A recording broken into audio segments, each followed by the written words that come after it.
When you have this deep, critical voice in your head, it's like you're living with a horrible micromanaging boss all the time. And we know what that's like if we're actually sitting next to one of those people and they're constantly barraging us. And yet we just think it's normal when it's coming from ourselves. Welcome to The Art of Accomplishment, where we explore how deepening connection with ourselves and others leads to creating the life we want with enjoyment and ease. I'm Brett Kistler, here today with my co-host, Joe Hudson.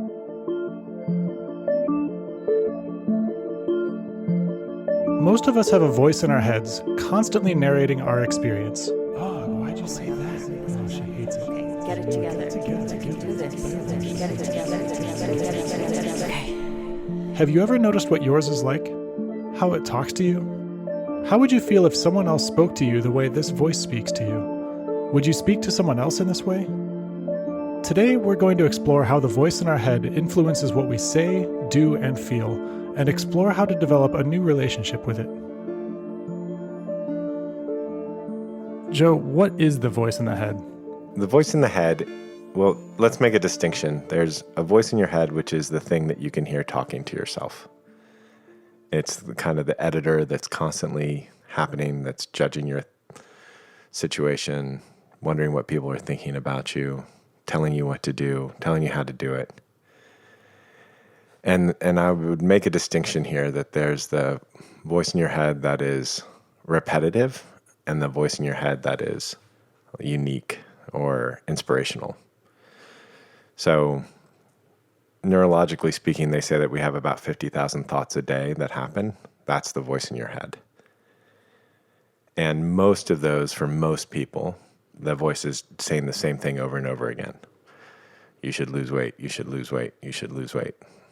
Or why are you drinking so much coffee? Stop drinking so much coffee, right? It's a repetitive voice in the head. And so when I'm speaking about the voice in the head in the context of working with people, I'm talking about the repetitive, bossy, critical voice in the head. So let's take a moment to help listeners tap into their voice in the head right now. Because if it's 50,000 thoughts a day, it must be accessible at any time. Yeah, that's great. Yeah, great. So a wonderful way to do this is to just be silent for the next, say, 20, 30 seconds and stop thinking.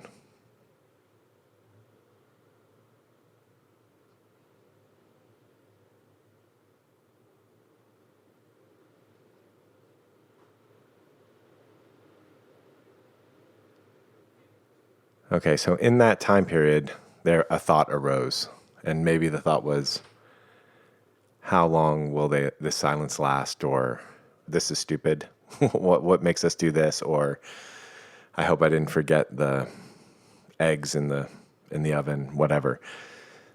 And that's the voice in the head. That's what it is. It's the constant thinking that goes on.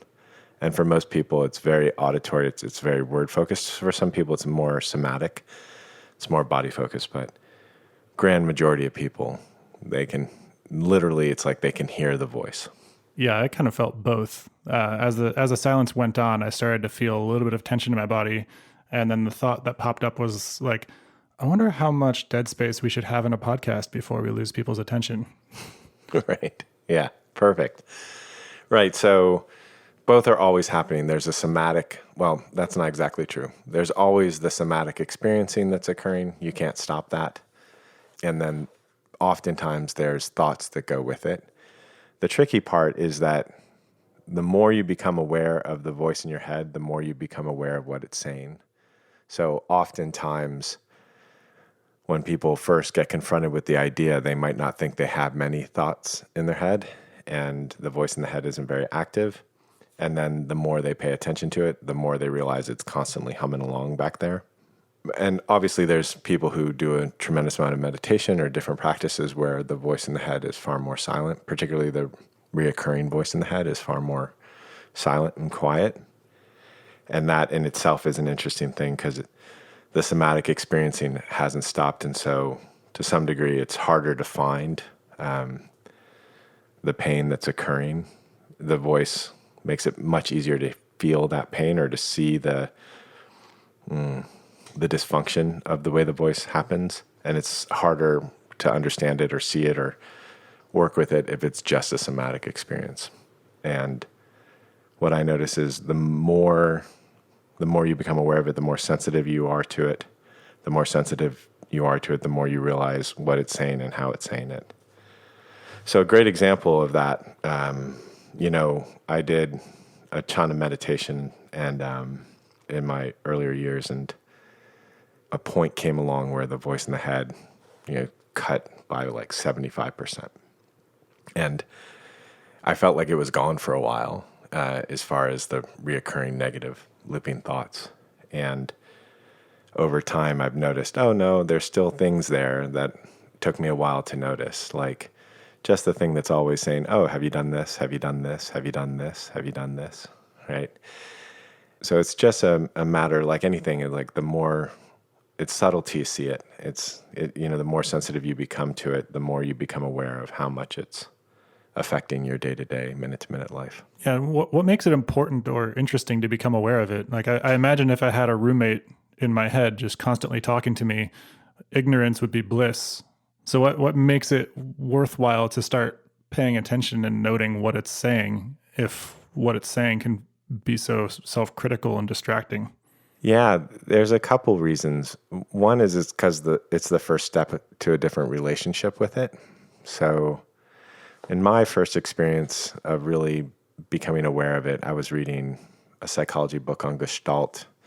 It was Fritz Perls, I believe, and he was talking about how there was a upper dog and an underdog in your internal dialogue, and there was the upper dog was like the bully, telling you what to do, criticizing you, and then the underdog was the one that was rebelling against that, going, no, which is a much more subtle, quiet voice that often takes years for people to get in touch with and experience.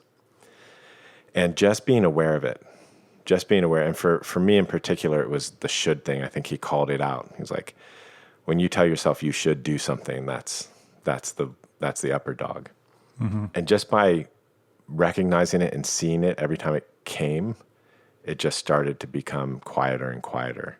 So just the recognition of the voice in the head can change the way the voice in the head dialogues with you until you resist it, until you're like, oh man, I got to change that voice in my head. Then the voice in the head is now telling you to change the voice in your head. And that resistance makes the voice in your head persist. But just the simple awareness of it, just like the gentle, oh, there it is doing that thing again, can reduce it. And so then the question, of course, is like, why would I want to reduce this voice in my head? And there is a ton of reasons for that. A very active negative voice in the head is, in the DSM, they would call it dysthymia, right? The definition of low-level depression is this constant negative self-talk. So that's one reason.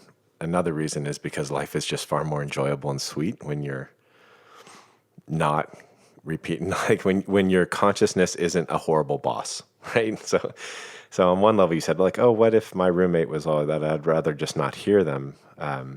The truth is that when you have this deep critical voice in your head, it's like you're living with a horrible micromanaging boss all the time. And we know what that's like. If we're actually sitting next to one of those people and they're constantly barraging us, and yet we just think it's normal when it's coming from ourselves. Right. And so just the joy and bliss of life, as that voice changes or as your relationship to it changes, it totally can transform how much joy and happiness and ease and clarity you can have. Right. And so somebody I was talking to recently about the voice in the head, they said that like their voice isn't like a self-critical voice, but what they do is they rehearse conversations or like conversations they could have had. And it seems like that is kind of a way of being self-critical. Like the fact that you would rehearse a conversation you've already had about how you could do it better comes from self-criticism. And then self-criticism is shaping the thoughts of what you thought you should have said. What are some of the other ways that the voice can show up in people if somebody's listening to this and they're not connecting with this idea of there being a voice in their head that's critical of themselves, or the upper dog, as you put it? Constantly telling you things to do, shoulding you, wondering about what other people think of you incessantly, or even just more than once, rehearsing, trying to make sure that you get perfect at something before you actually go and live it. All those are great examples of how the voice in the head can work. There's kind of a multitude of ways that it can work, and it's quite cool in the way that it finds its new home when you've spotted one. Like I said before, you can be saying, oh, the should thing, I understand that. I don't want that, so I'm just going to be aware of it. And then pretty soon the voice in the head becomes the aggressor to the voice in the head itself. It's amazing how it can just find its new natural home. In Zen, they talk about trying to use the voice in the head to get rid of the voice in the head. I'm paraphrasing here, but to use the voice in the head to get out of the voice in the head is like asking a thief to be the security of your house. It doesn't work. Yeah, it's like the voice isn't you, and the voice speaking to the voice is also not you. All of it is just in the way of your impulse. And what that kind of brings me to one of the characteristics of the voice is that it seems to be slowing us down, either by pulling us out of the present into the past or the future, trying to solve some unsolvable puzzle, or the self-criticism in it can just inhibit us from taking steps that, may be imperfect, but are steps, or saying things that just speaking what's true for us in the moment without imposing a lot of constraints on it around what people might think or what might be wrong about it or something.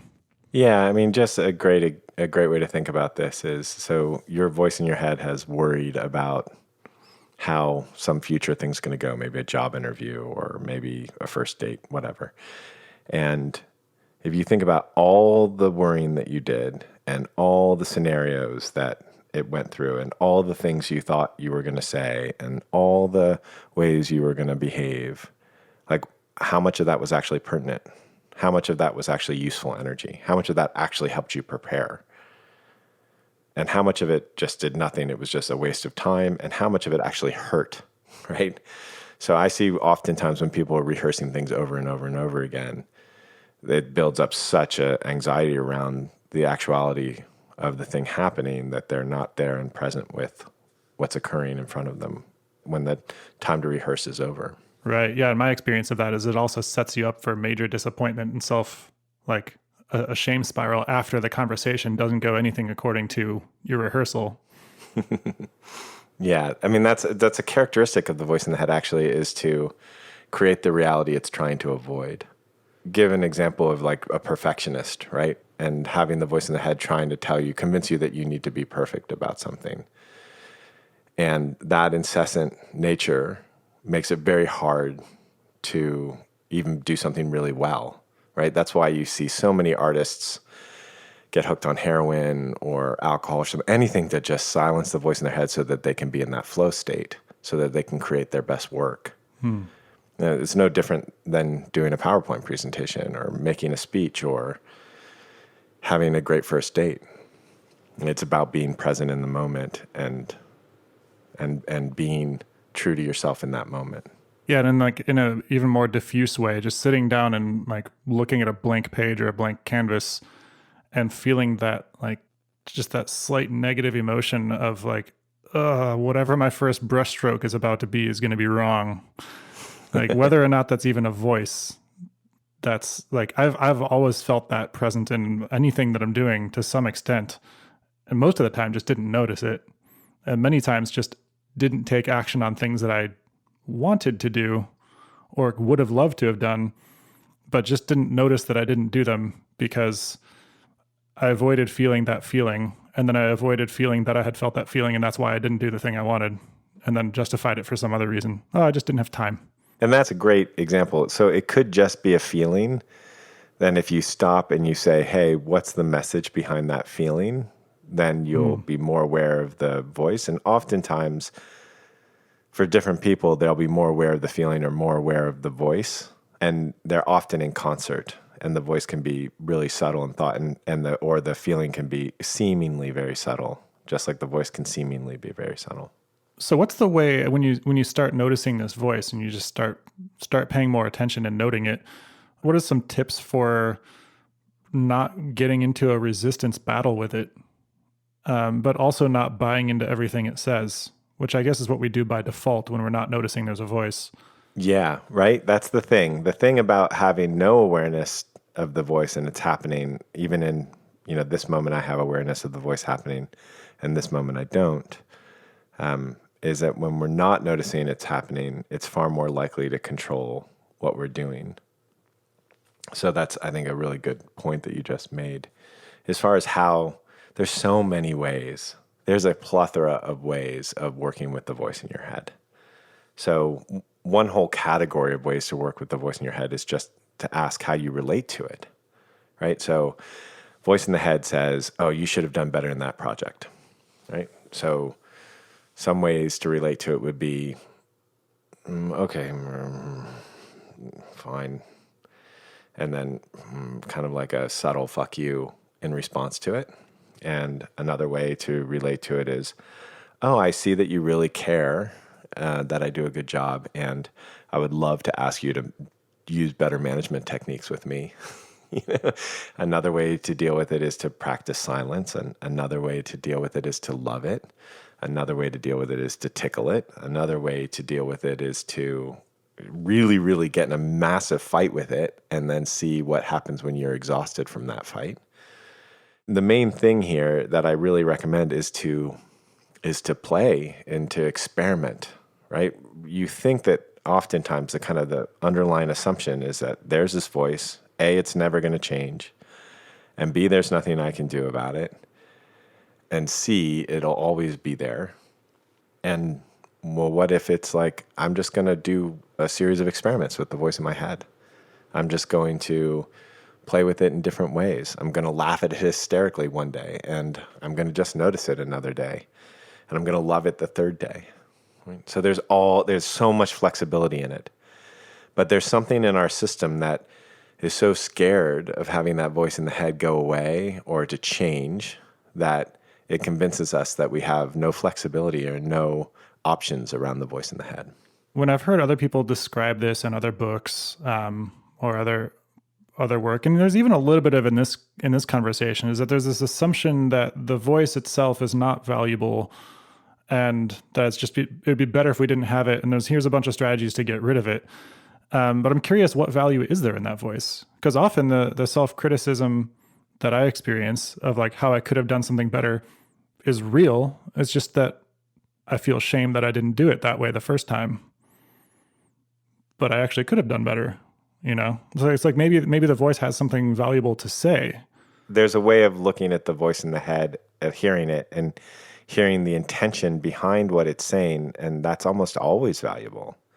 If you assume for a minute that the voice in the head loves you and it's just really has a whole bunch of crappy strategies to love you, but it really loves you, then there's a way of listening to everything the voice in the head has to say as a deep care. It's just not doing it really well.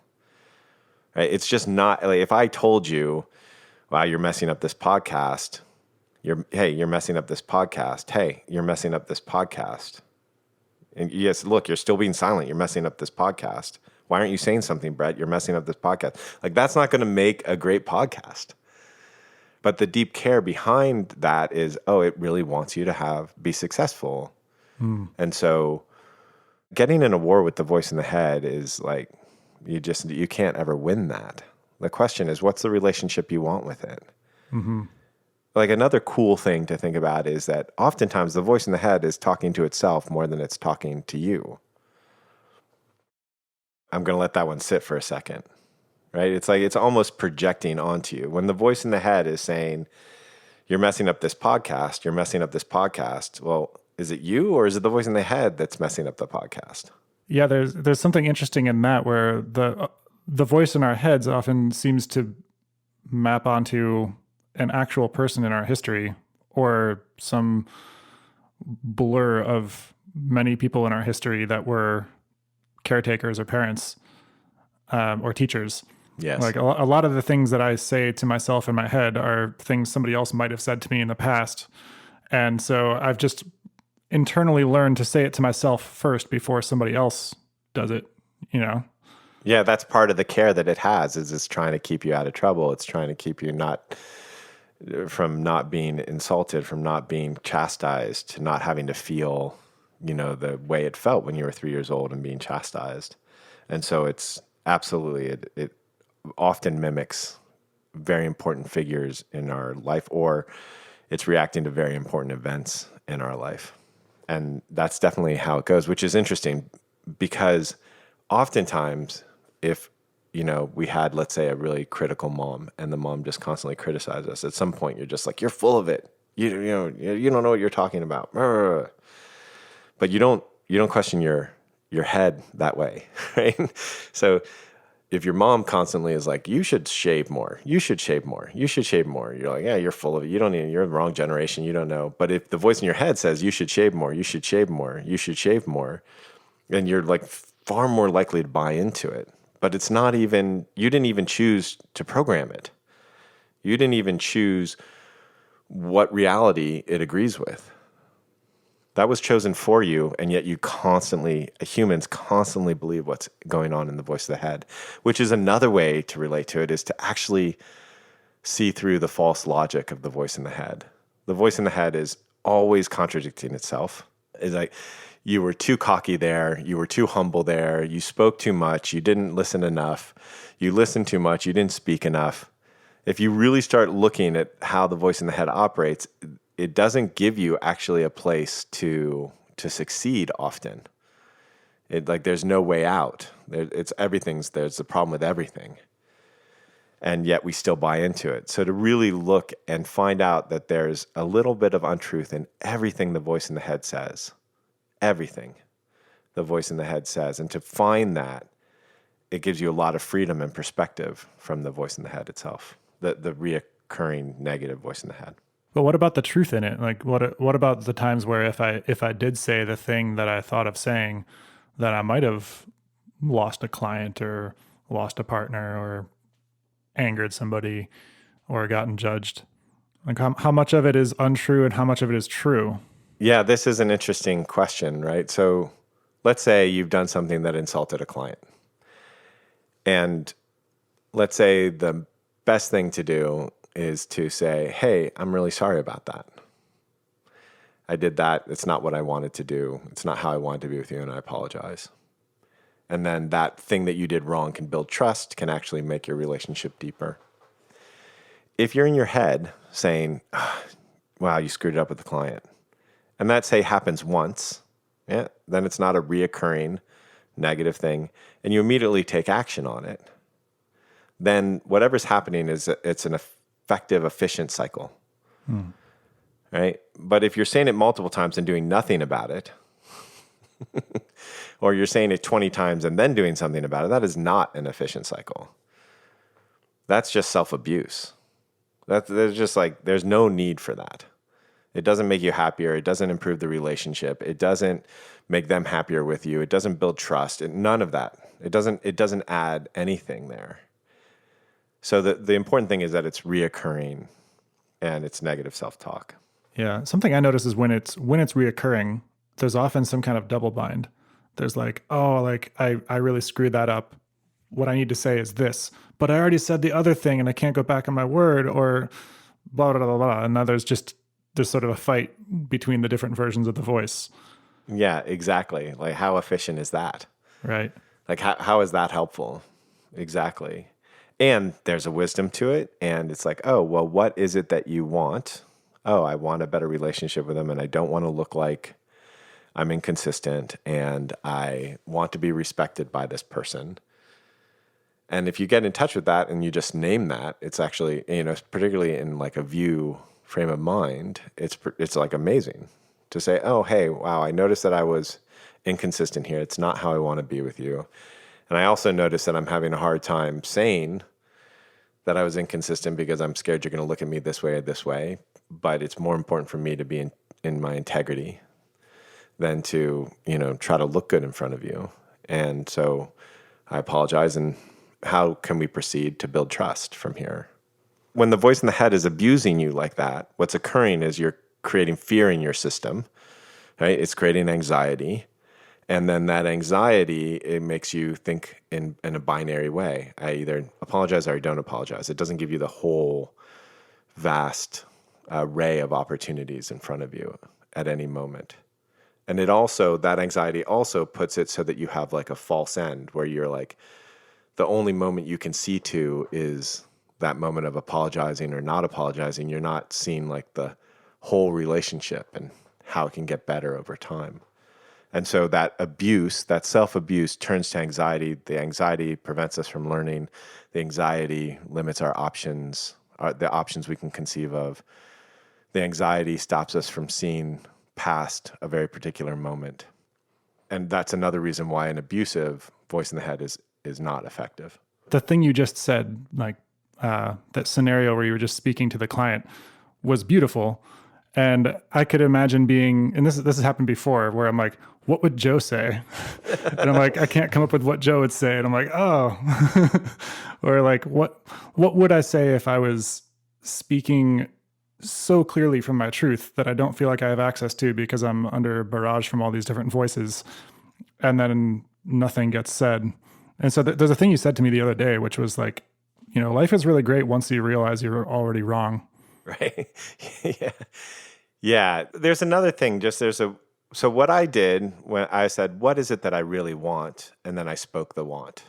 And what you're doing is saying in some version of what's the right thing to say, whether it's through the projection of me or through being completely high integrity.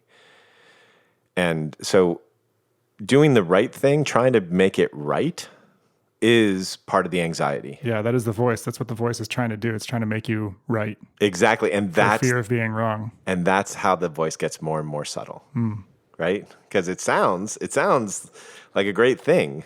Like, what would my highest integrity self say? Sounds like a great thing, but it's still trying to get it right. And that's why I said to you, life is great when you know you're wrong, because then you don't have to try to be right. And then you're just operating from that place naturally, that place of integrity naturally. And so I find the much neater trick is just to say, what do I want? And then speak into that want, which is far more vulnerable than trying to be right. Yeah, absolutely. I mean, like being right is trying to say or do the thing that is perceived by both the voice in your head and others as everybody agrees that it's right, which is an impossible task. Totally impossible. Exactly. And what you want is something that can flow and change, and it can be true in the moment, and you may get what you want or not get what you want, and then learn more. Yeah, that's right. That's right. Also, there's this total freedom in identity, right? If you aren't worried about being right, and you don't need everyone to think you're right, and you don't need to be right, and like there's a huge freedom in that. There's just like this amazing freedom in it. And what's cool is that if you're there and every time you worry about being right, or every time that you're wrong and somebody's chastising you for being wrong, and you let that emotion move all the way through you, it's like it disintegrates more and more of what some traditions would call the ego, but what I would call just limiting perspective. It just starts to disintegrate your limiting perspective, and it allows your identity to be far more expansive, internal experience of identity to be far more expansive and need a lot less protection. I can observe that any of my internal thoughts are actually trying to avoid feeling something. The thought might be self-criticism, which is trying to gain control over myself to avoid feeling whatever I felt by not getting it right in whatever sense. But also like rehearsing a conversation or just overthinking about something that like a project that I want to do. If I find myself in a circle or a cycle on it, it's often that I'm just trying to collapse the discomfort of the unknown into some framework of known. And if I'm trying to do that to some extent that's impossible, it'll just be a unsolvable puzzle, and I'll just keep doing it. When if I just let myself feel the powerlessness of the unknown, then all of a sudden those thoughts go away, and then I'm actually freed up to take action. What's cool about what you just said is that's a fractal or a micro version of a major thing that happens, whether it be the fear of death or the fear of taking a risk, right? To be okay with that feeling of unknown, to be okay with like, I don't know what's going to happen next, which is true. Like we think we know what's going to happen next. We get taught over and over again. We don't, we create our world so that we think it's predictable, and then something very unpredictable happens. Everyone has a plan until you get punched in the face. Right. Haven't heard that one. I've heard. I think it was Muhammad Ali or somebody. Don't quote me on that. There's another one. I think it was John Lennon, which is plans are what you do while life is happening. So like that generally is to be in love with the feeling of confusion and mystery and unknown. And like all emotions, it seems like if we do that, then we won't make plans, or if we do that, we won't be prepared, or if we do that. And if that's happening, then the voice in the head has convinced you of that through some wonky logic. What actually happens when we get good with that is that plans happen far more naturally, organically, and they flow far easier. Yeah. Wow. This brings up something else that, another way that this has shown up in my life as stopping me from like moving forward. If I get to the point where I'm rehearsing a possible conversation and then I feel like I've actually fully rehearsed it and then it was perfect, then all of a sudden it becomes completely uninteresting to have that conversation anymore. Because A, I don't want to like break its perfect image in my mind. And B, it becomes boring because there's no unknown in it. And then C, sometimes I'll actually trick myself into thinking I actually had the conversation, which can be disastrous. Yeah. Well, like I can't count how many times I've been like, wait a minute, didn't we talk about this? No, we never talked about this. Oh no. Right. Yeah. So those are all the more subtle ways that the voice in the head operates. Yeah. You just kind of described how maybe the voice in the head doesn't want to feel the system doesn't want to feel rejection. And so the voice in the head starts with, let's rehearse so that you don't experience the rejection. And then the voice is like, oh, this is boring. And then the voice is like, you probably already had the conversation. Mm-hmm. That's how the whole thing works. And so it's like, there's always a way for it to insinuate itself. And the more you become aware of it, like I say, it's subtle till you see it. And then the more you see it, the more depth there is available. And all that is needed is just to relate to it differently and to love it and to be aware of it and not have a fight with it. And then you can have moments that happen in your life that they feel like big moments. Sometimes they don't. And all of a sudden you recognize, oh, the voice in my head is like so much quieter. There's so much less of it. Yeah. What happens when you get to that point? What did it feel like when you had that like sudden 75% reduction in the voice in your head? It's different for different people. For some people, it's hardly noticeable. It's like it's such a slow progression. And for some people, especially what I notice is people who are like really deeply depressed when that kicks in, then it's just like this life-changing, holy crap, what just happened. Some people, they resist it and they feel like there's this whole thing called depersonalization disorder and or the Zen called Zen sickness. And so it can happen. They're like, wait a second, where am I? This isn't good. I need that back. So you can have all sorts of reactions to it. When it happens and you're aware of it and you're not fighting with it, it's incredibly joyful. It's your car has just become 75% more efficient. Right? Your energy is far more aligned with the way that you want to be going and not second guessing yourself. And it's more enjoyable. You're more in the present, all that stuff. But again, to have a goal to get rid of the voice in your head is to not love the voice in your head, and therefore it is a very slow process. Far better to just love the voice in your head as it is and not try to get rid of it and not reject it. Yeah, it almost sounds like the framing of like getting rid of the voice in the head is like creating separation from it. But what we're actually going for is developing such a relationship with it that it's communicating with us so cleanly that it is just a part of us instead of, compressing itself down into words and then, hitting us in our like logic, like battlefield. Yeah, it's an interesting question. Eventually that question comes up as you're talking about like, what's the voice in the head and what's you? And what's the difference between them? And I think that's a great question to be sitting with, but not to be answering. To be in that question. Like, what's the difference between me and the voice in my head, actually? That in itself can change your relationship with the voice in your head. With that to sit with, what's another like practice or maybe a homework assignment to develop this relationship further with our voice? There's infinite amount, and they work different for different people at different stages. So when I see somebody, I can point more directly to what might be useful for them. But generally, there's two that come to mind. One is, just tell yourself that you love yourself, maybe in a mirror and a camera, and then listen to the response to you loving yourself, all the ways that it makes you uncomfortable, all the things that you say that you're not lovable for. That's all the voice in your head. So if you want to excavate it, it's a great way to excavate it. Another one, which is a more subtle trick, is just to ask the question, what's looking out behind my eyes right now? And you'll notice that often quiets the mind. It also kind of puts you in where your identity has moved from from the voice in your head to awareness. Right? So are you the voice in your head that's constantly talking, or are you the awareness of the voice in the head talking? And so it asks that question, and you can do it at any time. It's a great practice in the fact you can be in a meeting, you can be in a fight, you can be going to the bathroom, and you can say, what's looking out behind my eyes? And there's a ton of versions of that question. The most common one is, who am I or what am I? That's not a question to be answered. That's a question to be in. Mm-hmm. Right? It's to be in wonder in that question. But there's a ton of little hack questions like that are available.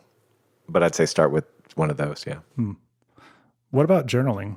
Like writing down the voice in your head? No, I don't have any problem with it. Yeah, it's a great thing. If you want to write what the voice in your head is saying to you, great. Yeah, like bring it into awareness. Even better, once you've done it, be an argumentative lawyer to it, not an adversary, but an argumentative lawyer, and find out what's a little untrue in each of the statements. So someone says, I should lose weight. Well, you should lose weight? Like, according to who? What do you mean by should? Shouldn't you be the weight you are? Because the definition of should is what is, right? So, and what? So I have to lose weight because if not, I'll die early. And what makes it that dying early is bad? And who's to say that the best thing isn't for me to die early? I know that's a crazy, but look for any way in which the logic might be, right? Also, I should lose weight. I've been saying it for a decade. It doesn't work. So what makes me keep on saying I should lose weight? Yeah. Maybe I should say I want to lose weight. And what's the response to I should lose weight? Most people's response is rebellion, that they don't do it. So there's all sorts of ways to just start looking into and analyzing and bringing a fresh perspective into the voice in your head. Yeah, it seems like the example you just gave also helps get people, like somebody asking those questions would get themselves more in touch with what they're actually afraid of. Correct. Underneath the judgment the voice had. Right. You can bring view, from the first podcast and from the course, you can bring that same methodology and point it towards the voice in your head, right? Being vulnerable with it. Like, ow, it really hurts when you tell me I should lose weight. Being impartial with it, like, I'm not going to try to get rid of you. Like, what's going on? What do you really have to say? Being empathetic with it, like, how scared is the voice in the head to be like shouting at you like this? Like, what's it so afraid of? And to feel that, to bring wonder to it, right? You can bring all of that view to your voice in your head, and you can dialogue with it in a journal. It's a great practice. There's really infinite ways to deal with it, to play with it, to have fun with it. And I just encourage people to experiment, play. Yeah. Yeah. It seems like a great internal playground for a view. And then you might find that the same kind of view conversations you start to have with a voice in your head are going to probably be somewhat similar to the conversations you might have with your first view conversations with your family or your parents or your family of origin, where many of the voices come from. Yeah, it'll also affect all your relationships. So if you see through your own shoulds and somebody says, I really think I should, you see through their should. Whereas if you believe your should, then you believe their should. If you believe, your sense of rigid morality, then that is inhumane, then you'll believe their sense of rigid morality that is not humane. So when you see through your own voice in your head, you are a bastion of freedom for people, because when they're talking to you, you don't buy into their limiting perspectives. So to wrap this up, can you ask a couple questions for our listeners to ponder, to integrate this conversation? Yeah. How do you want to relate to the voice in your head? What's the most fun experiment you can think to do around the voice in your head? And what would it take for you to enjoy the voice in your head just as it is, without wanting it to change? Perfect. Thank you, Joe. I really love this conversation. I really liked it. It felt really alive. Yeah. Thanks, Brett. Thanks for listening to The Art of Accomplishment. If you enjoyed what you heard today, please subscribe and rate us in your podcast app. We'd love your feedback, so feel free to send us questions or comments. You can reach out to us, join our newsletter, or check out our courses at artofaccomplishment.com.